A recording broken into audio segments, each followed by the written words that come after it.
What is up? What's going on? The top 10 greatest podcasts of all time. Now remember, this is not opinion. This is not opinion. This is not up for debate. This is the top 10 greatest podcasts of all time. Not, in our opinion, fact. So you're welcome. We're just a delivery system. If you're young and you're watching this, these are the 10 to listen to. These are the 10 to aim for. Get them in your sights and take them down. You be better, okay?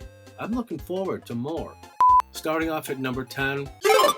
Stay tuned for Comedy Bang Bang. Comedy Bang Bang. It's the first, but not the last, of the Earwolf productions. I got into this because Jason Mantzoukas has been on there 3 or 4 times. He's my favorite comedian. Now, most people know the show on IFC, but there is a good podcast you can listen to all the time. And Scott Aukerman is basically like the fucking Michael Jordan of podcasts. It's his podcast. It's actually his network. I love the absurdity of his mind. He's a brilliant writer. Hey, Mr. Aukerman, you got 4 on this top 10 list. That's pretty good. You're occupying 40% of the top 10 greatest podcasts of all time. Earwolf in the house. But you personally, you get slot number 10.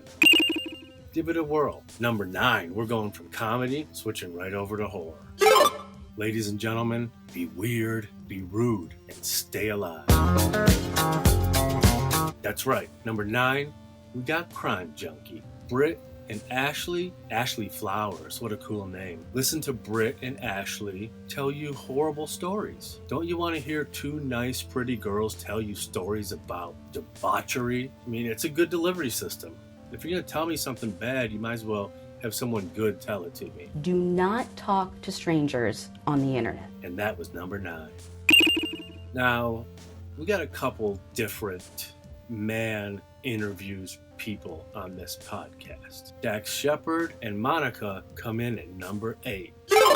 Armchair Expert. It's good. I love Dax Shepard, not because I'm from Michigan. Monica's my favorite part. She does the fact check at the end of every episode.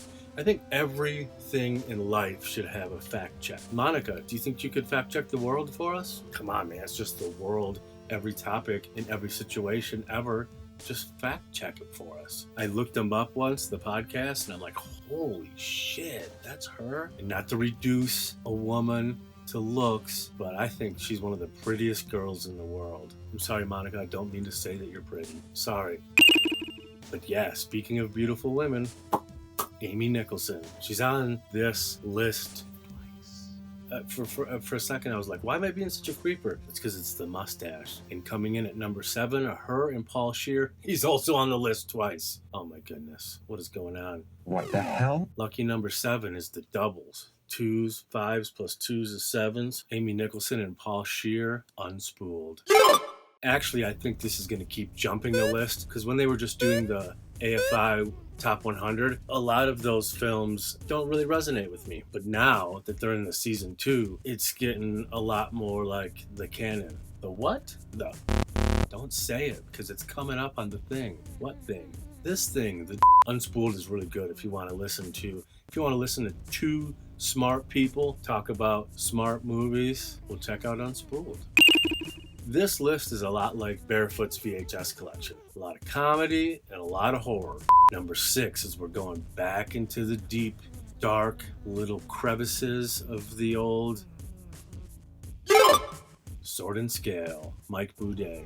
He's kind of an asshole, but I also kind of like that about him. He fights with people on the internet all the time, but he's from Florida, so what can you expect? Like, he's not going to fight with people on the internet. Anyways, all personal crap aside, Sword and Scale is one of the best produced. Remember back in the day when you start hearing about podcasts, and some are just made horribly. You could have the best people with the best content, and then if they have a dog shit ass production, it just takes you right out of it. Sword and Scale is like top notch. Absolutely produced perfectly, fucked up stories, produced well. I like Mike Boudet. I also like that people don't like him. We're at the halfway point. Number 5, GBTL. I shouldn't sing. I'll overdo that with my voice. Here, number 5 is TBTL. Fan favorite, cult status, Too Beautiful to Live. It's such a good show. TBTL was the first podcast I'd ever heard of in my life. The first time I'd ever heard the word podcast. I listened to TBTL on Cairo. It's really about nothing. That's a daily podcast, Monday through Friday, 5 times a week. You can check in with Luke and Andrew, get in on tons of inside jokes. I think TBTL is probably the number one. Even over these professional earwolf, sorry Scott, even over everything super professional, Andrew Walsh is their producer, top of the list, best produced podcast. You can tell when two public radio professionals go over to make a podcast, you're like, damn, this is like, listening to This American Life, except for cool. Oh, I didn't say that, did I? I like This American Life. Let me ask you this for number 5. Is it too early to get a fish sandwich? Another great thing about TBTL is it's just littered with the best audio drops ever. We've made numerous this TBTL segment could be the longest of all of them. I made Andrew Walsh into a Forensic Files. We also made Little Bacon. We've made a lot of fan art based off of TBTL. I almost got a TBTL tattoo once. TBTL should probably be number 1. The number 4 slot, number 3 spot, and number 4 spot is going to be experimental. In the number 4 spot, Murder Show One-Offs. Okay? Are you with me, guys? Murder Show One-Offs. S-Town. In the Dark. Those aren't the same companies. One's produced by Serial, one's produced by APM. I'm lumping them together and just going to call them Murder Show One-Offs. That's who gets number 4. Well-produced, well-researched podcasts about murder. There's other ones too. Of course, Serial. Serial's one of them. Not my favorite, but if it did kick off the genre, then it deserves a nod. I should have researched this one a little more. I figured these are my favorite podcasts. I can just freestyle about them. But you know what I'm saying? Murder Show One-Offs. Anyone who's ever listened to S-Town will tell you about S-Town. They're like, damn, man, this one podcast. I was at work the other day and we were talking about podcasts, and my buddy was like, man, there's this weird one with, and I just go, Making Clocks? And he goes, yeah! And I said, I just knew you were going to say that. No hints, except for a weird one. S-Town is fucking amazing. And In the Dark is sad. I mean, they're all sad. They're murder shows. They're worth your time, or I wouldn't be here giving you my time. Lucky number 3. What is number 3? I believe I talked about it while I was cutting them scabs. Top 10 best podcasts. See, what my joke was going to be for the original one, number 3 was going to be WTF with Mark Maron, and number 2 was going to be You Made It Weird with Pete Holmes, because they've got this little friendly rivalry going. I thought it'd be funny to put them that way because in my world terms, Mark Maron, WTF is paramount. You Made It Weird with Pete Holmes is like focus features. I love them both. Instead of doing that, they tied. I had to do something with this list. I mean, this videos aren't going to be long enough, and people are going to be like, who cares about this handsome guy telling me about, podcasts? Armchair Expert is a lot like WTF and You Made It Weird. Maybe they should just all be tied. Dax, get on up here! Get on up here! He's, I think my school, Tecumseh, Michigan, we played Dax's school in those cornfields versus cornfields. Okay, so there you have it. A funny comedian talking to their celebrity friends. You guys all get to share number 3. You get to share number 3. I want to know what number 2 is because it means that they almost got number 1. Number 2. Let's get back into some Amy Nicholson. I'm such a fanboy for Amy Nicholson. It's so stupid. Hey, it is what it is. It'd be even stupider if I, acted like it wasn't such a truism. I love the canon. I wish it was still going on. I personally loved Faraci. I shouldn't even say past tense. I fucking love Faraci. And I love Amy Nicholson. I'd already heard tons of Unspooled before I even knew there was such a thing as the canon. And what's funny is that if you like behind the scenes stuff, you hear people mention, oh, is that canon? Is that canonical? And I've always wondered, what is the canon? What does the canon mean? On How Did This Get Made, they talk about the canon all the time. And say, oh, is this canon? Or, oh yeah, that's canon. And so I actually Googled, what the hell is canon? I thought I knew, this is what I do for a living. How do I not know a term? I thought I was handsome and smart. So, anyways, so I started episode 1, and I'm like, who the fuck is this dude talking to Amy like this? It was jarring. So, my little warning, if you're gonna be a time bandit, that's TBTL language.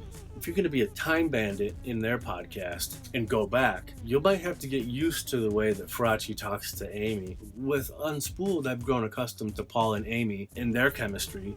And then I hear her and Devin, and it's the exact opposite. And there was times I was getting mad. I don't know. I had to fight through it.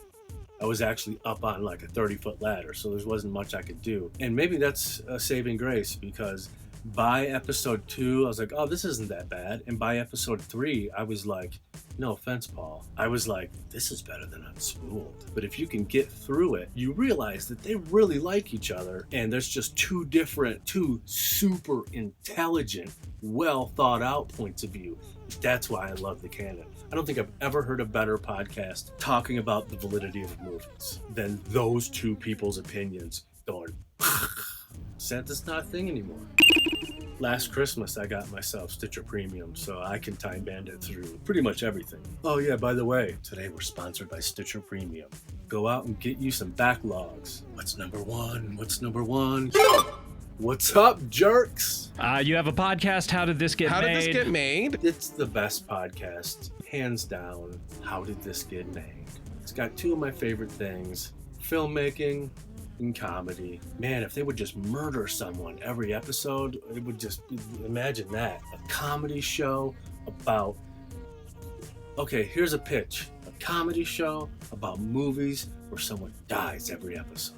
And what's even better is revenge. Okay, here we go. Comedy show about movies where at the end of Act 1, someone gets murdered. When we're wrapping up the conclusion, there's justice. Someone green like that. How did this get made? Paul Scheer from Unspooled, and his amazing, beautiful, super talented, and fucking hilarious wife, June Diane Rayfield. You know what's a good little testament to how funny June is that I am constantly laughing with her and my favorite comedians on that show. Zooks, Jason Mantzoukas. Jason Mantzoukas is the best comedian of current times. He's brilliant. And that's how funny June Diane Rayfield is I'm constantly laughing at her and Paul. Their chemistry as a married couple, their three's chemistry as friends.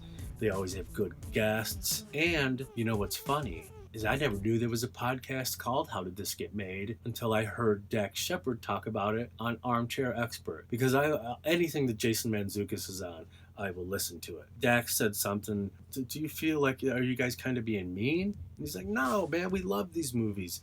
And I'm like, what are these movies? And then I go, and this is before Stitcher Premium, so it's just whatever they offer up for free. Maybe it's like, I don't know, 20, 50, I can't remember.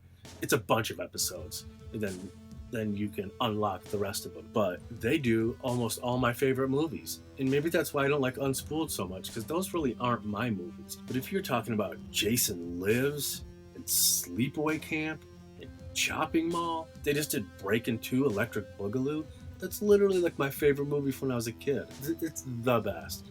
And I've actually turned a lot of people on to How Did This Get Made. It's probably the easiest sell of all these, because June, Paul, and Jason are just fucking hilarious. You don't even have to have seen the movie. Within a couple minutes, you're laughing. That's all I know. Okay? That's all I know. That's Barefoot and Independence. Top 10 greatest podcasts of all time. What up, girl? What you know? Thanks for watching, I guess. You should be thanking me. You're welcome for telling you about 10 amazing podcasts. I was obsessed with director's commentaries. And now we basically get to hear people talking in our phones, at work, while driving. It's like commentaries on the go. Anyways,